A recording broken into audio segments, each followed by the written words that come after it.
This week on the Inside Athletic Training Podcast, we're honored to be joined by Dr. Glenn Fleisig, one of the leading voices in baseball biomechanics and sports medicine.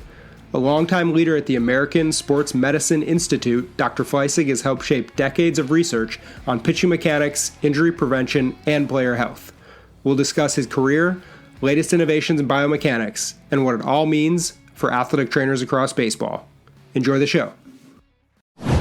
All right, Dr. Fleisig, welcome to the Inside Athletic Training Podcast. Super excited to have you on talking baseball research, biomechanics, and all things that you've accomplished and published throughout your career. To get started for our listeners who may not be familiar with your work or what you do within the game of baseball, talk about your start, how you got into the business, and also what kind of drew you to doing this work. Okay. Well, my start, we all grew up as kids, boys, girls. I was a kid and I wanted to be, grew up in the New York area, wanted to be the center fielder for the New York Mets. That was the dream as a little boy. But when I got to high school and I didn't make the varsity baseball team, but I made the varsity math team, I thought maybe a different career, So I went on with my life and I studied engineering. And when I was at MIT studying mechanical engineering, and I figured I'd have a life, Sam, where I just play baseball with my friends and things like that, but I studied mechanical engineering. But there was one lab this was the 1980s, called the Biomechanics lab. And I'm like, what the heck is this? I know mechanics, but not biomechanics. And so this was 1980s, and it was just a emerging field.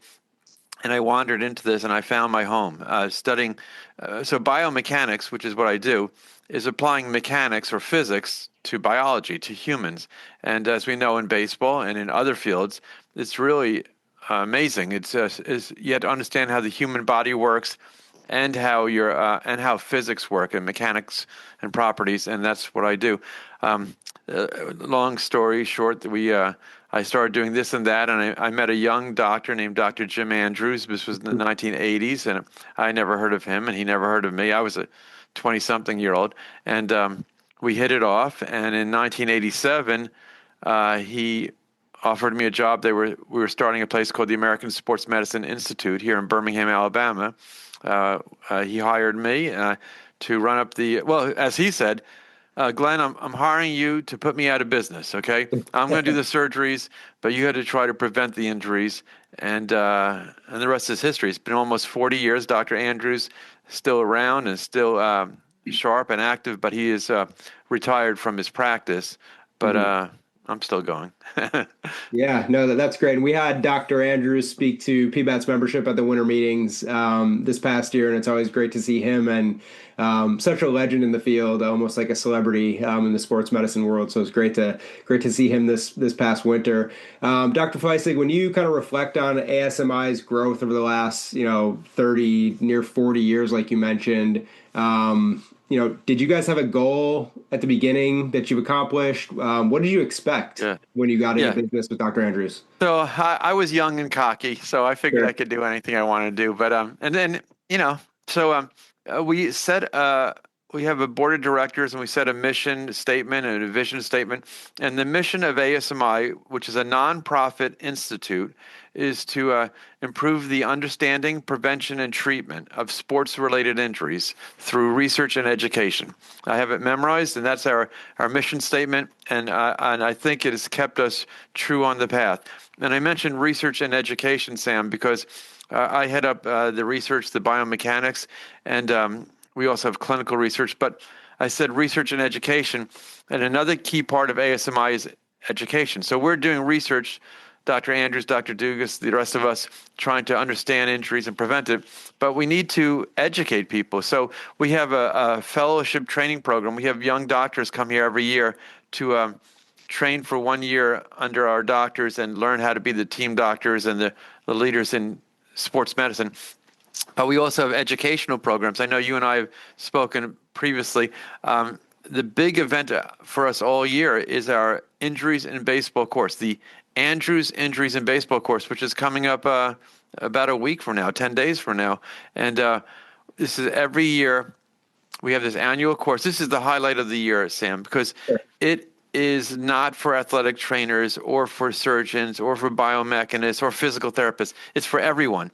And the Yeah. people who come to the course, if you're an athletic trainer, you learn the latest techniques from the leaders in athletic training, but you also see how the doctors do the surgery or the biomechanists, how they do the biomechanics. And everyone has to learn everyone's part. And Hmm. it's such a high, Sam, that this injuries in baseball course, again, on the ASMI website, asmi.org, it's not too late, I guess, depending on when people hear this, to Sure. come this year or in future years. We always do it essentially right before spring training. And then we have people from the major league teams, the athletic trainers, doctors come to it, but we also have people who work with colleges and local clinics. So anyway. Yeah, that's great information about the conference upcoming. One cool thing, that ASMI and PBATS collaborates on each year is PBATS offers 10 registration scholarships, basically paying the way for 10 athletic training students to attend the conference. And we've had nothing but amazing feedback from those students. They get to meet so many people. And like you mentioned, the key of it all is how do these groups work together? I think that's hugely important. And that's kind of why we're talking today. Athletic trainers, directors of performance, team physicians, researchers, people like yourself all work together to prevent injuries and keep players on the field. In your experience, Dr. Fleisig, how do you like to work with athletic trainers in baseball in terms of educating them, like you mentioned, about the research you're doing? Also, maybe involving them as people who are collecting data for you within the projects. I mentioned to you earlier, we were recently at the Baseball Team Medicine Conference in Scottsdale with Banner Health last weekend, and Brad Pearson of the Red Sox, Jeremiah Randall of the Atlanta Braves, who mentioned some of your research, and it's cool to see all that come together. But getting back to the question, how do you like to work with athletic trainers when you're kind of performing research and doing what you do?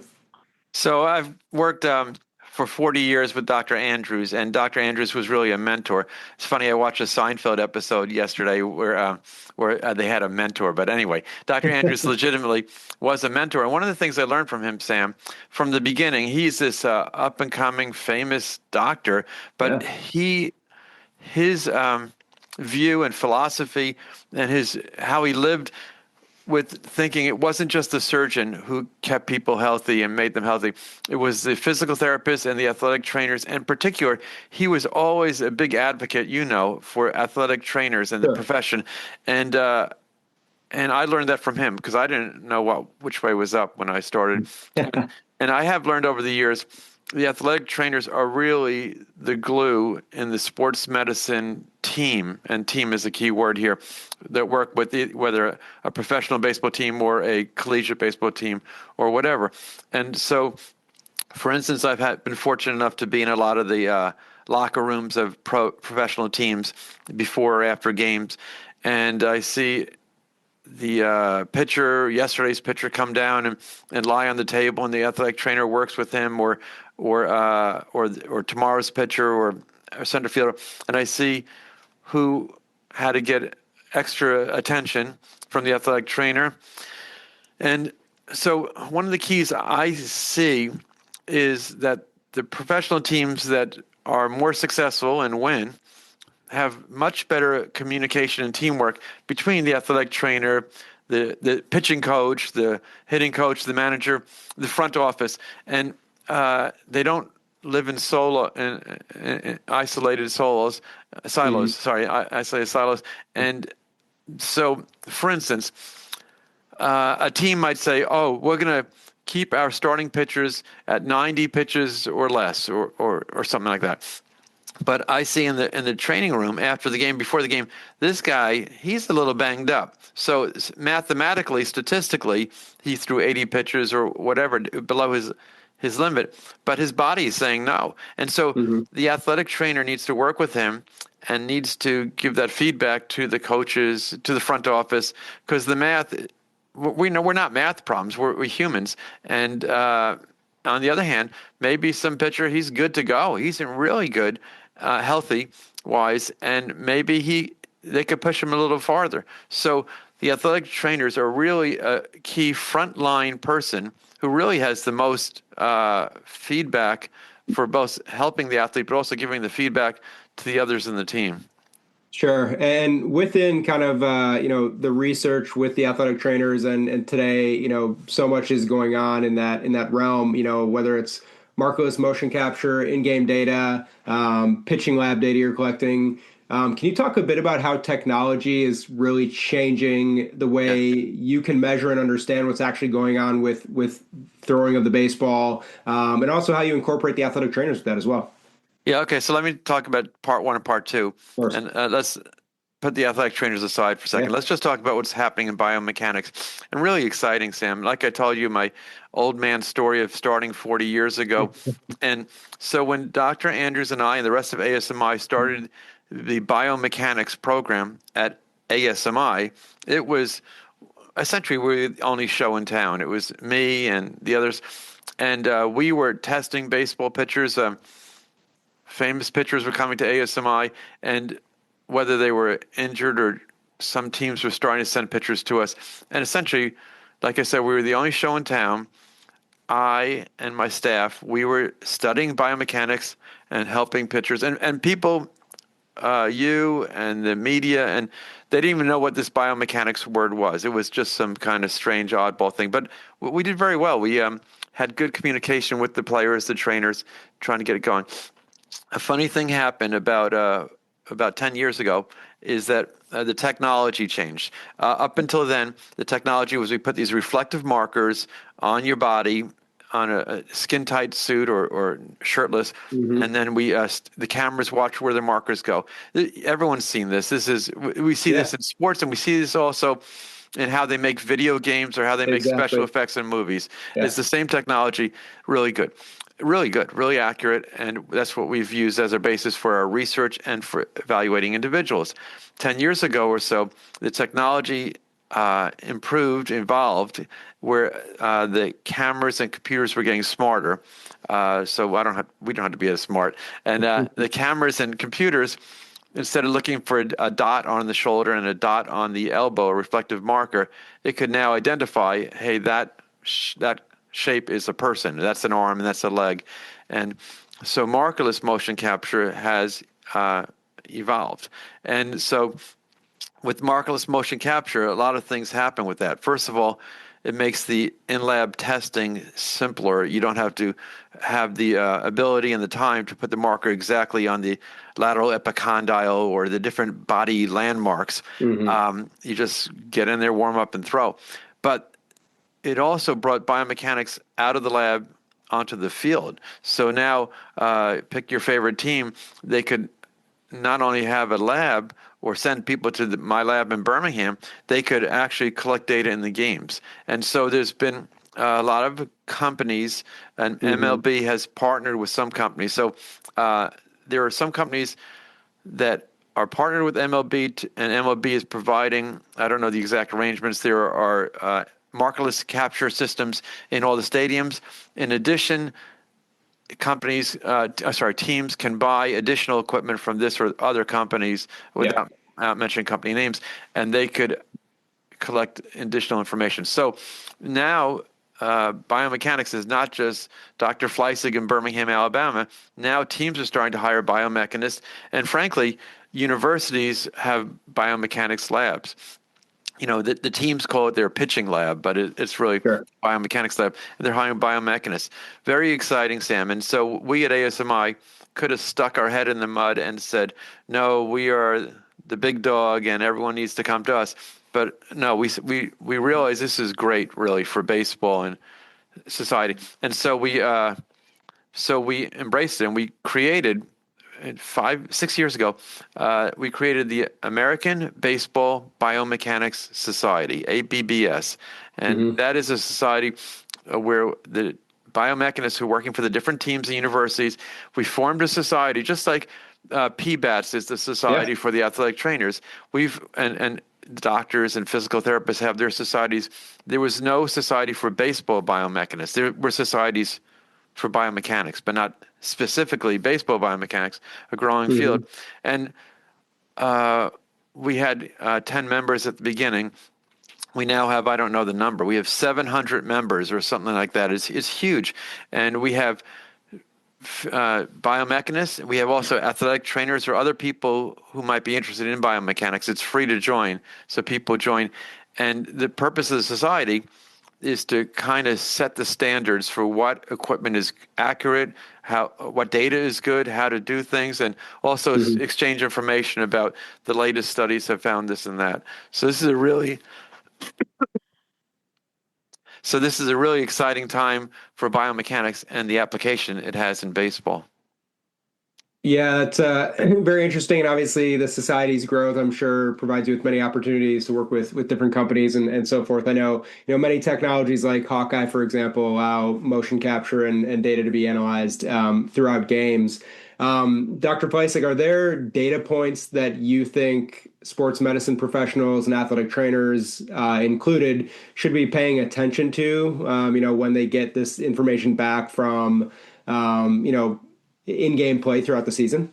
Yeah, so we all have to watch out, be careful to kind of stay in our lane. Hmm. The biomechanist should not be doing athletic training, Sure. and the athletic trainer should not be doing the surgery. I mean, everyone Yeah. should stay in their lane for what they do, but they need to use the information from the others. Okay, so Hmm. we wrote a really cool paper, maybe about 3 years ago, called "The Clinician's Guide to Baseball Pitching Biomechanics," and Okay. that one is available, and that's the one I recommend people get because it's a kind of a synopsis of if for the non biomechanist, for the athletic trainer or someone, the clinician's guide to baseball pitching biomechanics shows what the right stride length is and what the right elbow angle is, and it Hmm. kind of breaks it down because while the athletic trainer should not analyze is not the profession for analyzing pitching biomechanics, they need to use the information. And Sam, when I or anyone analyzes a baseball pitcher and finds something like, for instance, he's not getting enough trunk rotation, he's not separating his pelvis and his upper trunk rotation, the question then becomes, is this because this pitcher doesn't use the right technique, or does he have some limitation in his body? Maybe he's not getting enough trunk rotation because he doesn't have trunk flexibility or strength. So a lot of times we analyze a pitcher or a pitcher gets analyzed, and the information sometimes goes to the pitching coach or the hitting coach, but sometimes it goes to the strength coach or the athletic trainer to try to get the physical ability to do it. The Hmm. strength coach is trying to do it on the front end, and the athletic trainer is trying to help on the back end. A guy who's not getting enough shoulder rotation in pitching, maybe the trainer or physical therapist knows this guy needs more stretching. Sure. And when you talk about, so much data being available to athletic trainers, to pitching coaches, but not being maybe the expert in the field of reviewing that data, have you found that sometimes there's, disagreements in terms of buy-in or adoption of how useful that data can actually be within staffs?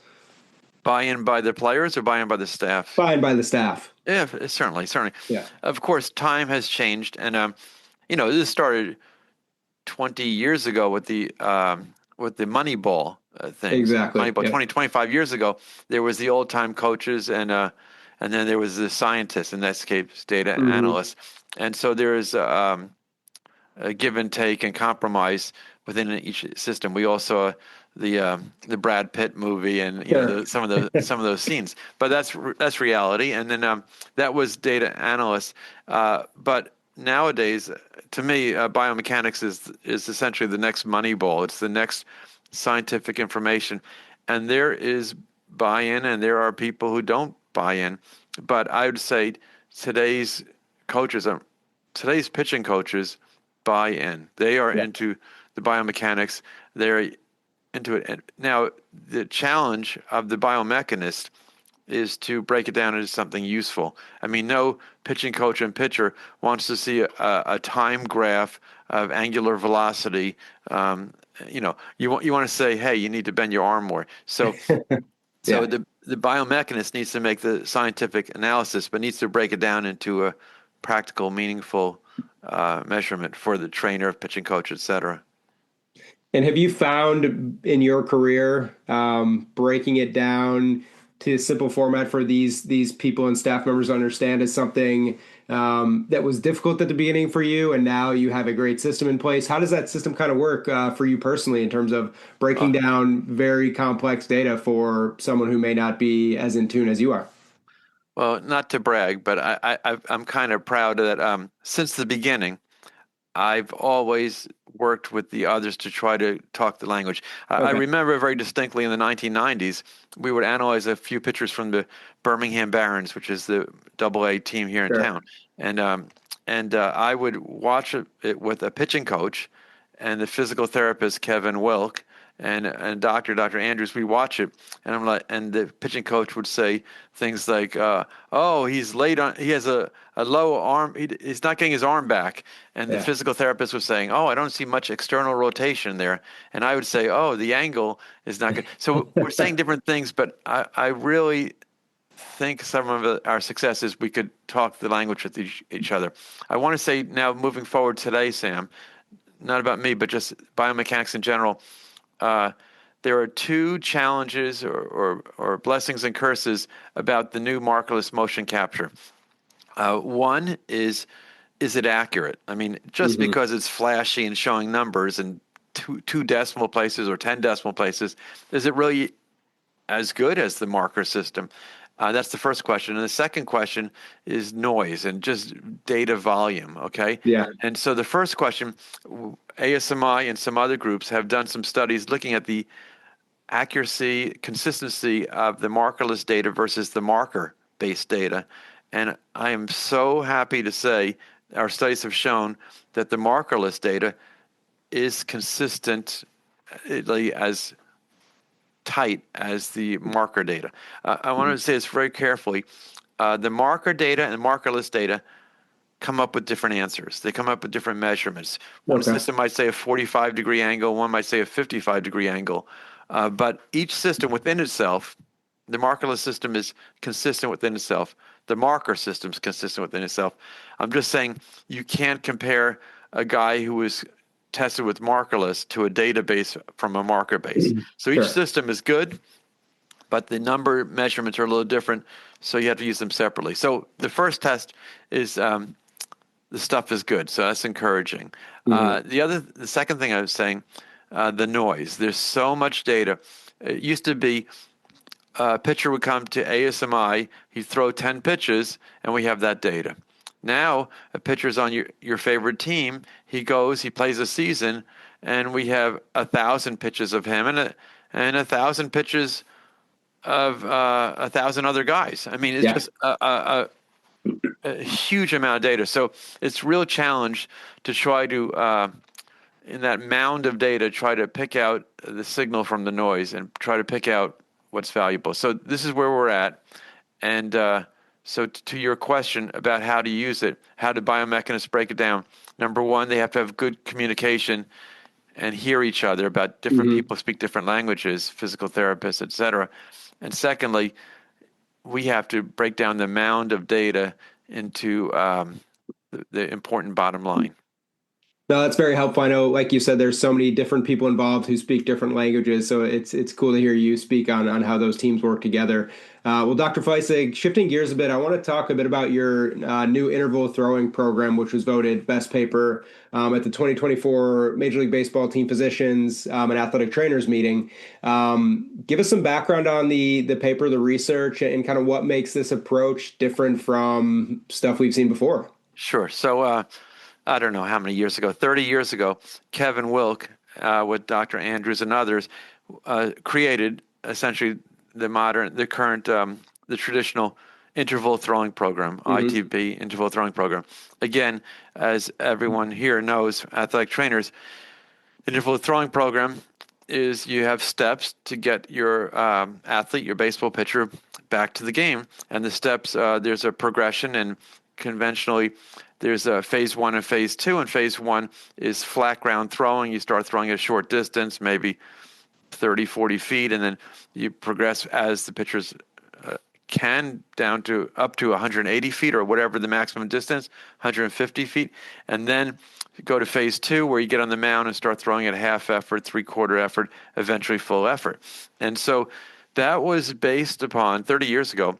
Kevin Wilk in particular designed the program, and it's been tweaked by many people over the course that let's add a few more throws at this distance or a few less throws at this distance, etc. And obviously, it's been very successful. A lot of people have successfully rehabilitated. Mhm. And I want to point out, again, the interval throwing program is designed for rehabilitation, for getting people back on the field. It's Sure. not the healthy players training program. It's the rehab program. Well, Mike Reinold, who was here at ASMI with us at some point in late 1990s, as I Mhm. recall, he's obviously gone on and had a successful career. And Mike reached back out to Kevin and me and some other colleagues, and we realized that now biomechanics can make some measurements. It's like if you throw at half effort, how much force is that really in your elbow compared to a full effort throw? And when you throw it 100 feet or 150 feet, how much does your elbow angle change? Does your stride length change? So now the award-winning paper you're talking about, well, Mike Reinold reached out to us and said, let's maybe design a new modern interval throwing program. Modern based upon how training has changed, but also based upon the fact that we now have biomechanics data saying how much torque or force is there on the elbow when you throw at half effort versus full effort, or when you Mhm. throw 100 feet versus 200 feet, or what is the stride length, or what is the trunk tilt. So we wrote a paper. It's in the International Journal of Sports Physical Therapy called An Interval Throwing Program for Baseball Pitchers based upon workload data. Mike Reinold is the lead author. Dr. Andrews is the senior author. And this paper broke down and redesigned the interval throwing program to be what you do on day one, what you do on day two, to be more biomechanically balanced. And what I mean is the traditional program, there are ups and downs, Sam, where you will have some days or weeks where you're really adding a lot to what your arm has to go through in your body. And then Mhm. there's a lull, and then you have a catch up. And it was too much of a roller coaster up and down where the buildup was not a constant buildup. It was up and down. And so with this new program, based on the biomechanical measurements of what the different throws do, it's more of a steady eddy type of buildup of Sure. the program with some built-in breaks, but it's more thought out. And Mike and Kevin, they're using programs like this, and I think it's good, really good. Yeah, and when you guys kind of publish something like this, is there a time from when the research is published when you're fielding questions that come in from athletic trainers, from physical therapists? How does that communication work in terms of you guys publish a study, and then it goes out and it's made available, you present on it, and then is it a communication and conversations with baseball staffs to kind of utilize your research?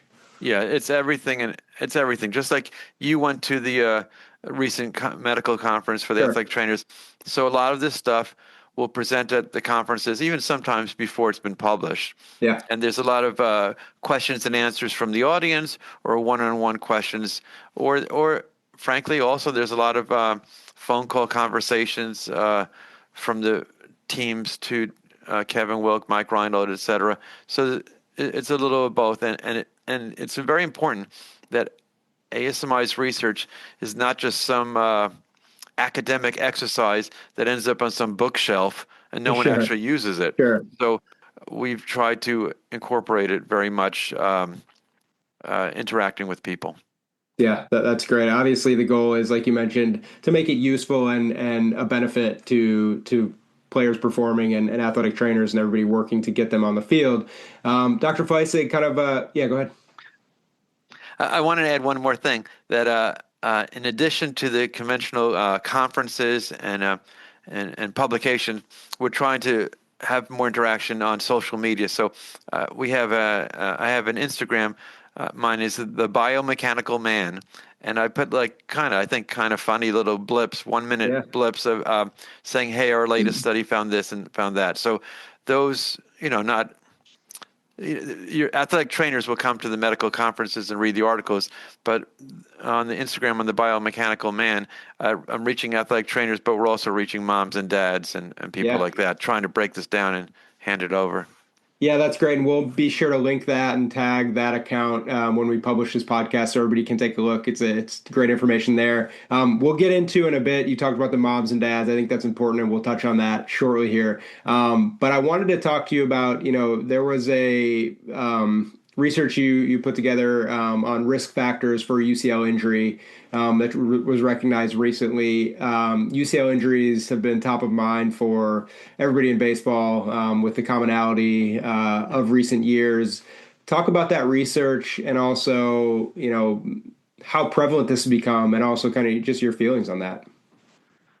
Okay, well, uh, injuries to the UCL is not anything new in baseball. And Hmm. again, 40 years ago, Dr. Andrews challenged me to put him out of business, and we failed miserably in that there continue to be more injuries than ever. So, I mean, it's very frustrating, Sam. But we have made gains or progress, but other things have happened that have re-energized and had made more injuries happen. So, for instance, uh, 10 years, well, let's say 15 years ago, yeah, about 15 years ago, the injuries started going up a lot. We're talking about in the high school age, Hmm. pitchers, high school, college pitchers. It was going crazy. And this was maybe in the year 2010 or so. So Major League Baseball, ASMI, USA Baseball, we decided at that point that what seems to be happening is this was the first time when people were playing one sport year round, and the Sure. guys who were showing up in the pro ranks, they had been playing 12 months a year, and if they even make it, or they could just get burnt out having surgery as a high school kid playing 12 months. So we created something called pitchsmart.org, Yeah. and that's on the website still. So that was what was happening 15 years ago. That the thing we were trying to tackle was capping the year-round play or being on multiple teams, things like that. I think that worked pretty well. But the new thing that's um, related to the injuries is that the velocities have gone up, and essentially the effort to throw these velocities have gone up in Hmm. the pro ranks. And well, everyone loves the radar gun and is chasing speed. Um, so uh, injuries are going up. So we did a study, the study you were just referring to. We started 10 years ago in the year 2015. We said with Major League Baseball, who sponsored the study, there were many collaborators on this. We said, let's do what's called a prospective longitudinal study. In other words, instead of just seeing what happened that caused injury, let's follow some guys, see what they do, and see who gets hurt and who doesn't. So starting in 2015, we reached out to all 30 major league teams, and we said we want to track your guys you just drafted. So these were out of high school, college, and Yeah. and when they're starting their professional careers, major or minor league careers, we want to track them. We want to see what their biomechanics are. We want to see their height and weight. We want to take a ultrasound, MRI of their elbow, see what's happening in Hmm. there. Anyway, and then sit back, see who pitches a lot, see who pitches a little, see who throws at what velocity, and see who gets hurt. And so this study, which we just published this year and presented at the MLB winter meetings, like you said, had one very strong finding. The strong finding was that the pitchers with the higher torque, with the high torque in their elbow, which is like rotational force, the high torque in their elbow uh, had a higher chance of getting hurt. It sounds kind of obvious, but it was the one thing that really proved out. So it showed that pitchers who pitch in a certain way, maybe because they're throwing hard or they're throwing with poor mechanics, who have high force and torque on their elbow, have a higher risk of getting hurt. And so this was well received, as you said, and it's proof that teams and pitchers should analyze their biomechanics and should Hmm. try to, there are two guys might throw 95 miles per hour, but one might throw with crappy mechanics. That's a very technical term, crappy. Um, and one guy might throw with perfect coordination, And so just because the radar gun says 95 miles per hour, it doesn't mean they're both putting the same stress on their elbow. So Sure. the study shows that teams should move forward with looking at biomechanics and trying to optimize the mechanics to reduce the risk of injury. So this is well received. It's really exciting because it shows that, like we said, biomechanics are becoming part of professional baseball, and it now shows the importance of it. Yeah. Yeah, obviously very important. And in that answer, you mentioned the sports specialization aspect. Previously, you talked about making this information available to moms and dads and little league coaches, not just the professionals. I think that is so important as sports specialization has changed so much. Like you said, there's pitching labs all across the country where, when I was growing up and pitching, we didn't throw a ball in the winter because there was nowhere to do it. Now there's warehouses and labs that people are throwing year round, which is really causing a lot of stress, as many of our athletic trainers have talked about. Talk a bit about sports specialization and kind of how you approach that when maybe speaking or giving information to moms and dads and little league coaches, like the importance of using your body differently throughout the year, playing different sports, and specifically for the overhead athlete. Right. The guy in the professional team has a member of PBATS taking care of him or other people and saying we should have a down season and an up season and things like that. But the kids out there, the mentality in America is my kid loves baseball, or I'm a kid and I love baseball. And instead of being on one team, I want to be on two teams. Or instead of playing the summer, I want to play spring, summer, winter, and fall. I love it. And Yeah. and likewise for someone who's a swimmer or a soccer player, we live in a world now, a country where the ability to play year-round one sport is there. And the athletic trainers listening to this know this. It's not the best way to develop your body. This is the messages we're trying to say. If you're trying to be a professional baseball pitcher, let's say, you are better off as a 12-year-old playing multiple sports and not developing yourself, including baseball, but not developing yourself as a baseball pitcher, developing yourself as an athlete, as someone who's athletic and fit, and then and coordinated and all that stuff, and then specialize more. Essentially, by the time you get to high school, where you could really focus on one sport, but have an in season and an off season. So we know this, you know this. The human body cannot do the same thing every day, 365 days a year, and Sure. so there needs to be periodization. And these are the messages we continue to try to harp. And it's part of it is beating. Part of it is a tough message to sell. And I want to point out, Sam, that one thing that happened was there was a MLB did a consensus, a survey of what's happening in injuries, Hmm. and it's available. I don't remember exactly what it's called. Maybe but it's available, publicly available. And one of the things that was identified was that playing year round is counterproductive. Okay, Yeah. and so MLB actually, I don't know if you caught this, but MLB actually did something about this in the past 6 months, and MLB installed, I forgot the exact expression, Like the dead period of, a dead yeah, period yeah, for high school and a dead yeah. period for college. And so MLB, again, that study showed that many of the people, leading experts, believe kids should not play year round. And we have been saying for years, don't play year round. But people always think more is better. A lot of people do. And my kid's not the one who's going to get hurt, it's someone else's kid. So MLB made a dead period for high school age and for college age. And to be clear, MLB does not have the authority to tell high school or college kids they can't play baseball in December. But they do have the authority to tell the 30 clubs that you may not go to an event or look at data Yeah. or watch people in those dead periods. So I think that's really a good step. Yeah, I had Dr. Freehill from the athletics in Stanford University on, and he was, months ago before this dead period was announced, a big proponent of that kind of shutdown period. And for those out there, essentially, it's a scouting ban for amateur players, high school and college, from October 15th to January 15th. and college November 15th to January 15th, where no scouting is going to occur. So, Dr. Fleisig, like you mentioned, they're still going to throw. They might work out. They might want to prepare for their season.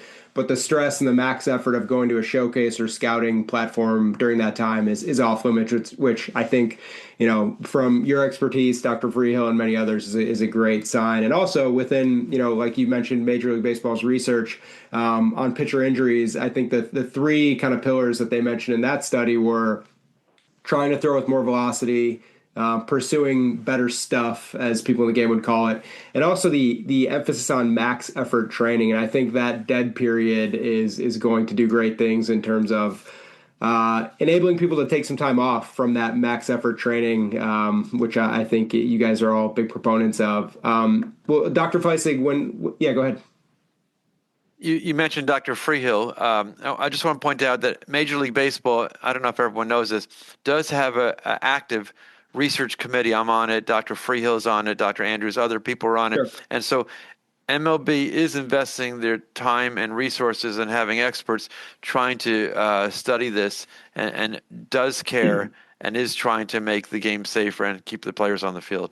Absolutely. And I think another testament to that is the Pitch Smart platform. One of our athletic trainers, Keith Duggar with the Rockies, has been hugely involved in that. And I think that's going, great lengths to educate from USA Baseball to lower to on what you guys should be doing out there in terms of taking care of your body. From your experience, when you're looking at a young thrower, maybe a high schooler or college, talking to their parents, are there any warning signs or patterns within the data that you think parents, in their basic knowledge, that is, might be able to pay attention to, or anything you would advise them of? Yeah, absolutely. You've set me up, Sam, for a perfect question. But there are absolutely. Before we analyze a pitcher's mechanics, we first have them fill out surveys. And so do Dr. Andrews and other doctors. Tell me about what teams you're on and how much you play, things like that. And honestly, on the PitchSmart website, pitchsmart.org, there's also a survey you can do. Do I play year round, and does my arm hurt, things like that. So before analyzing a pitcher's biomechanics, the first question is, are they overdoing it? Are they playing year round? And so playing year round or playing too many leagues, this is the first thing. This is even before you look at the mechanics. The other thing is playing with pain or playing with pain. So there's been research that's shown that playing with pain or even pitching while you're fatigued is probably the biggest risk factor. And so, yes. So to answer your question, before even looking at the pitching mechanics, we try to emphasize that if you're fatigued, hey, that's your body saying, I've had enough for today. Sure. And there'll be another day. And don't play through the fatigue.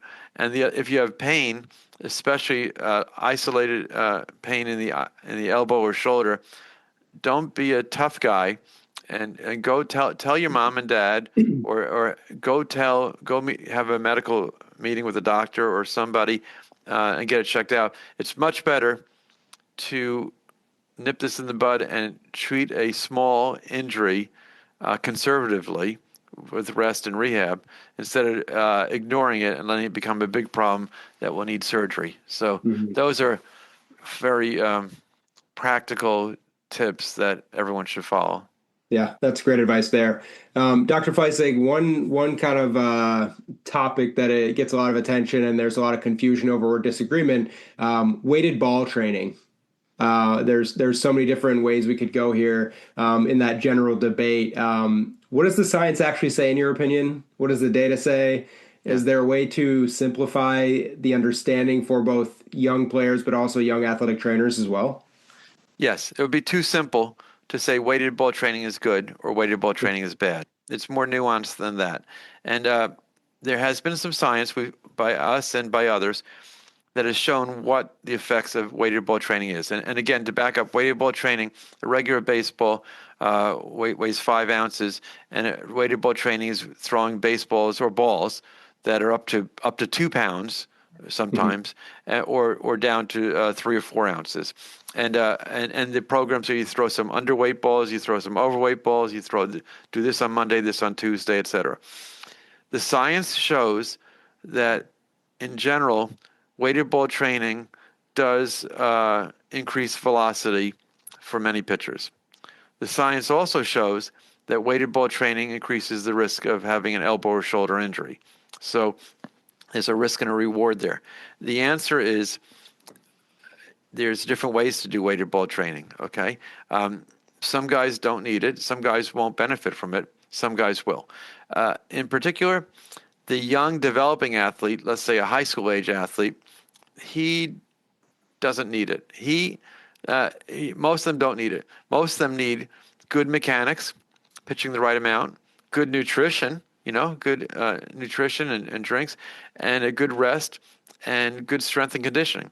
And so it's kind of a shortcut at the high school age level where you could really benefit a lot more from doing these more important things, having good mechanics or strength and conditioning.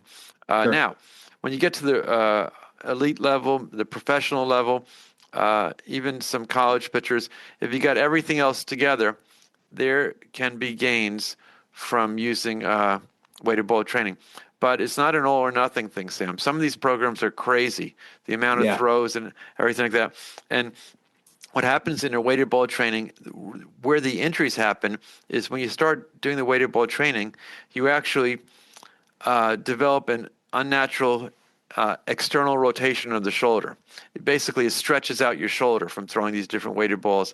And so you could get more velocity because your arm gets farther back, but you could also have a higher risk of injury. So I think weighted ball training has its place for baseball players, but it should be in a logical supervised program with an athletic trainer or strength coach. Yeah. And in that same realm, discussing the athletic trainer or strength coach kind of supervising, we talked about simplifying the information that you gather.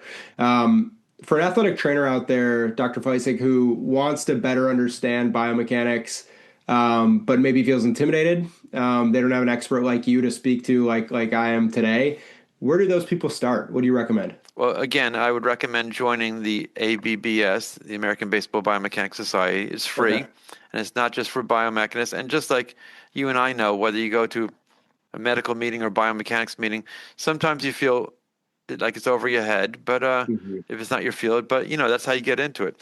The other thing is that article I recommended or following our website. And frankly, Sam, someone could reach out to me if they want also. Great. And kind of to wrap up today, Dr. Fleisig, this has been awesome. We could go on forever about what you do and how impactful it is to the game of baseball and Major League Baseball as a whole. ASMI's upcoming baseball course, like we mentioned, really beneficial for not just a team physician or orthopedist, but for an athletic trainer, for a physical therapist, for a student, for that matter. Like I mentioned, PBATS sending 10 students this year. Again, what can the athletic trainer or any young sports medicine professional expect to gain from the conference? Talk a bit about what they'll learn in basic format. What's the appeal of it for them? Yeah. Okay. So first of all, you learn that a baseball player is not an athletic training problem or not a surgery problem or biomechanics. People are complicated, and the first thing you learn is to learn the holistic approach and putting it all together. The other thing is the layout of the course. It's called a course, not a conference, because it's really very educational, and we have the experts presenting things. But there's a shoulder session, there's an elbow session where we go from the beginning to the end, from the anatomy to the surgery to the physical therapy. There's a strength and conditioning session. There's a physical therapy session. There's a biomechanics session. There's even an emergency care session this year about how to handle emergency care situations. So the course is broken down into different sessions, and like you said earlier, Sam, by coming to the course in person, you get to interact with high-level experts and also colleagues at different places. Mm-hmm. Yeah, and for everybody out there listening who may want to get involved or attend asmi.org. The course is going to be January 30th to February 1st this year in Birmingham. Again, Dr. Andrews, Dr. Fleisig, so many great people there doing video demonstrations, live demonstrations, discussing biomechanics of the UCL, surgery, all that good stuff, and super important stuff that is great for athletic trainers and everybody out there to be aware of. Dr. Fleisig, thank you so much for joining us today. Really appreciate your time and your dedication to baseball sports medicine, and we look forward to continuing this conversation down the road. My pleasure, Sam.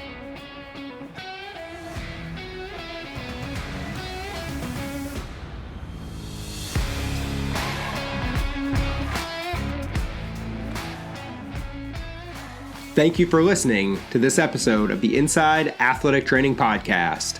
For more information about PBATS and the profession of athletic training, visit pbats.com. See you next time.